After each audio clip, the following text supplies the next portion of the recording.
दस के प्यारे विद्यार्थियों, आप सभी लोगों का हमारे यूट्यूब चैनल लेके मैथमेटिकल में सलूशन में स्वागत है, अभिनंदन है। आप लोगों को हमने एक्सरसाइज 3.5 के क्वेश्चन नंबर पहला करवा दिया था, है ना। आज हम लोग 3.5 का क्वेश्चन नंबर 2 करेंगे। तो देखिए क्वेश्चन नंबर बिना देरी किए हुए, है ना, क्वेश्चन की तरफ बढ़ते हैं। क्वेश्चन नंबर दूसरे का पहला पार्ट है, ए और बी के किन मानों के लिए रैखिक समीकरण युग्म कोई अपरिमित रूप से अनेक हल होंगे। तो अनेक हल कब होते हैं, जब a1/a2 बराबर b1/b2 बराबर c1/c2 तीनों के अनुपात बराबर होते हैं, है ना।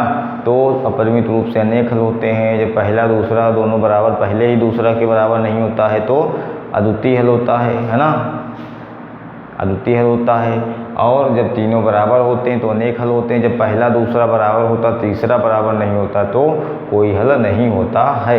तो 3 कंडीशन थी, हमने पीछे आपको बताया भी था। अब देखिए इसमें कह रहा है अपरिमित रूप से अनेक हल हैं, तो अनेक हल होंगे तो क्या होगा, पहले हम निकाल लेते हैं, इनकी तुलना कीजिए। देखिए a1 बराबर कितना है, a1 b1 c1, तो a1 कितना है 2, b1 कितना है 3 और c1 कितना है 7, है ना। इसके बाद हम लोग लिखते हैं a2 कितना है, ये आपका है a माइनस बी, ठीक है। b2 कितना है a प्लस बी आपका है y का गुणांक, और c2 कितना है, c2 है 3a प्लस बी माइनस 2, ठीक है, ये आपका c2 है। अब देखिए आप, चूंकि सवाल में क्वेश्चन में कह रहा है कि अपरिमित रूप से अनेक हल होंगे, तो अनेक हल कब होते हैं, चूंकि अनेक हल होंगे, चूंकि अनेक या अनेक हल होने की स्थिति में ऐसे लिख सकते हैं, अनेक हल होने की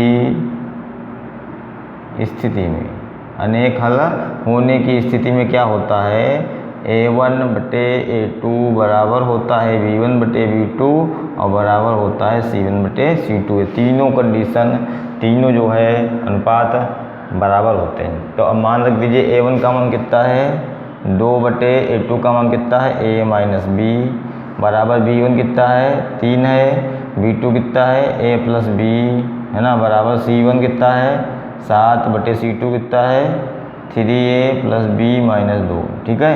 तो ये हमने मान रख दिए। अब इनको बारी बारी से, एक बार इसको बराबर करेंगे, या तो आप ऐसा कर लीजिए, इसके संग कर लीजिए, एक बार इसको इसके संग बराबर करेंगे, एक बार इसके संग इसको बराबर करेंगे। अब दो है ना, 2 समीकरण हमको बन के तैयार होंगे। तो पहले फर्स्ट हम 2/a plus b, a minus b, 2/a minus b बराबर रखते हैं 7/3a प्लस बी माइनस 2, इसको रखते हैं बराबर और करते हैं तिरछा क्रॉस मल्टीप्लाई।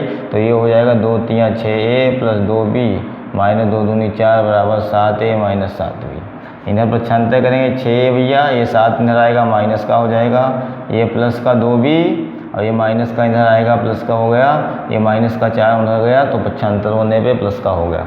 तो ये 7 से 6 गया तो माइनस का a प्लस 7 2 प्लस हो गया 7 2 9b बराबर 4। ये समीकरण एक आपका बनके तैयार हो गया। इसके बाद हम दूसरा सेकंड कर रखते हैं कंडीशन, a3a प्लस बी बराबर 7/3a प्लस बी माइनस 2, है ना। अब इसको बराबर करते हैं दोनों को, तो देखते हैं कि 3 3 9 हो जाएगा, 3 3 कितना हो जाएगा 3 3 9a प्लस 3b, है ना, और माइनस 3 दूनी 6 बराबर 7a प्लस 7b। इधर लाएंगे ये 9a वो आएगा इधर माइनस का 7a प्लस के 3b, माइनस के इधर आएंगे 7b हो जाएंगे बराबर माइनस का 6 हो गया प्लस का हो गया। 9 से 7 गए तो बचेगा 2a, माइनस से 3 से 4 गया, 7 से 3 गया तो माइनस का 4b बराबर 6। इसको 2 से भाग कर दीजिए तो 2 दूनी 4, 2 कम 2 खाली ये बचेगा, 2 दूनी 4 बराबर 2 3 6। समीकरण बन गया सेकंड। अब हमने समीकरण 1 और 2 दोनों प्राप्त कर लिए हैं। अब इन दोनों को ऊपर नीचे रख के विलोपन विधि से, प्रतिस्थापन विधि से, बीजगुणन विधि से, जिस विधि से आप हल कर सकें उस विधि से इनको हम हल करेंगे, ठीक है। 2 रैखिक समीकरण आपके सामने आ चुके हैं। अब इनको आप किस विधि से हल करिए, आपकी मर्जी है। तो हम विलोपन विधि से हल कर देते हैं। पहला समीकरण -a प्लस 9b बराबर 4 समीकरण एक था। समीकरण दूसरा था a माइनस 2b बराबर 3 समीकरण 2 था।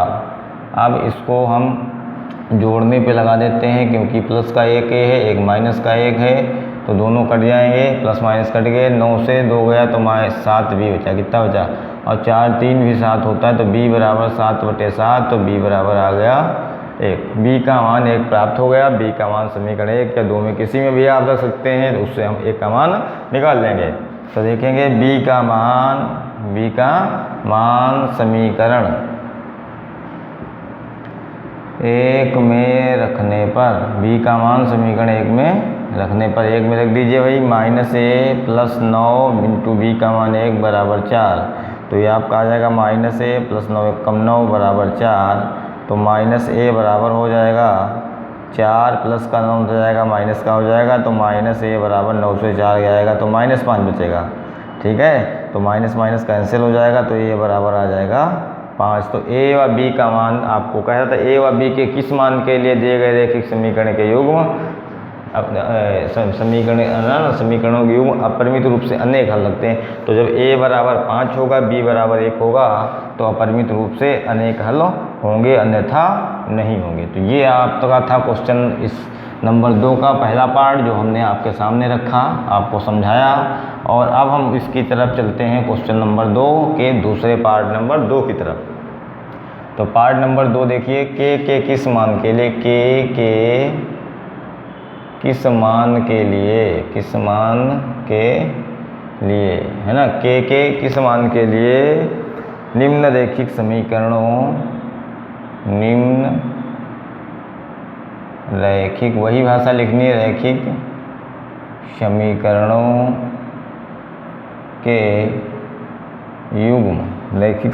के युग्म का कोई हल नहीं होगा। इस बार कह रहा है कोई हल नहीं होगा। पिछली वाले में क्या कह रहा था, है ना, निम्न रैखिक समीकरणों के युग्म का कोई हल नहीं होगा, या कोई हल नहीं है लिख लीजिए, कोई हल नहीं है लिख लीजिए, है ना। पिछले वाले में कह रहा था परिमित रूप से अनेक हल हैं, इस बार कह रहा है कोई हल नहीं है। तो समीकरण क्या दिया है वो भी नोट करते हैं। 3x + y बराबर 1, समीकरण 1 ये दी गई है। दूसरी समीकरण है 2k - 1 ब्रैकेट के बाहर x लिखा हुआ है ना, और प्लस k - 1 ब्रैकेट के बाहर y लिखा है, बराबर लिखा हुआ है 2k + 1। ठीक है, ये आपका दिया हुआ है 2k - 1 into x, k - 1 into y बराबर 2k + 1। ये दो समीकरण आपके रैखिक दिए हुए हैं। इनका बताना है कि इनका कोई हल नहीं होगा। कब? k का मान कितना रख दें कि कोई हल ना हो। तो आप जानते हैं कोई हल नहीं होने की स्थिति में, कोई हल, ये आपका उत्तर चल रहा है भैया, हाँ, कोई हल ना होने की स्थिति में, तो स्थिति में क्या होता है, a1/a2 बराबर होता है b1/b2 के, और नॉट इक्वल टू c1/c2 होता है। तो अब a1 का मान हमने निकाला नहीं, यहीं से रख दीजिए सीधे। a1 कितना है, 3 है, a2 कितना है, 2k - 1, b1 कितना है, 1 है, b2 कितना है, k - 1 है, बराबर नॉट इक्वल टू c1 कितना है, 1/c2 कितना है, 2k + 1 होता है। अब देखिए ये तो इसके बराबर ही नहीं, तो उसको छोड़ दिए, इन दोनों को आप हल कर दीजिए। 3/2k - 1 बराबर 1/k - 1, इनकी क्रॉस मल्टीप्लाई कर दीजिए। तो 3 एकम 3k - 3 एकम 3 बराबर 2 एकम 2k - 2 1 एकम 1, है ना। तो देखिए 3k, ये माइनस का 2 इधर आएगा, 2k इधर आएगा, माइनस का हो गया, ये माइनस का 1, ये माइनस के 3 हो गए, प्लस के हुए, 3 से 2 गया तो 1k बचेगा, और 2 से 1 जाएगा, 3 से 1 जाएगा तो 2 बचेगा, तो k बराबर 2 आ गया। तो यदि हम यहाँ k बराबर 2 रख दें, है ना, तो देखिए 2 दूनी 4, 4 से 1 गया, कितना बचा, 3, 3/3 आ जाएगा, 1 यहाँ हो जाएगा। यदि यहाँ 2 रखोगे, 2 से 1 जाएगा, तो यहाँ भी y का मान 1 है, 1/1 आ जाएगा, मतलब ये दोनों बराबर हो गए, है ना। और यहाँ k का मान 2 रखे, 2 दूनी 4, 1 5, तो 1/5 आ जाएगा, मतलब ये तीसरा बराबर नहीं होगा। तो ये क्वेश्चन नंबर जो था 2, उसमें 2 पार्ट दिए हुए थे, दोनों हमने आपके सामने रखा, लगा के दिखाया कि कैसे आपको करना है। ठीक है, तो आप लोग इन वीडियो को देखिएगा और अच्छा लगा हो तो कमेंट में लिख के बताइएगा, है ना। और अपने दोस्तों को जो कक्षा 10 में हैं, जिनको इनकी ज़रूरत है, उनको आप सेंड करिए, शेयर करिए, उनसे कहिए कि वो लोग भी पढ़ाई करते रहें, क्योंकि पेपर तो होने ही होने हैं। नहीं फरवरी मार्च में तो अप्रैल में होंगे, मई में होंगे, पेपर तो होंगे। 70 आपका ज़ीरो नहीं हो सकता है, आपके पेपर होने हैं। आप लोग घर पे रहिए, सुरक्षित रहिए, लेकिन पढ़ते रहिए, ठीक है। हाँ, पढ़ते रहिए। धन्यवाद।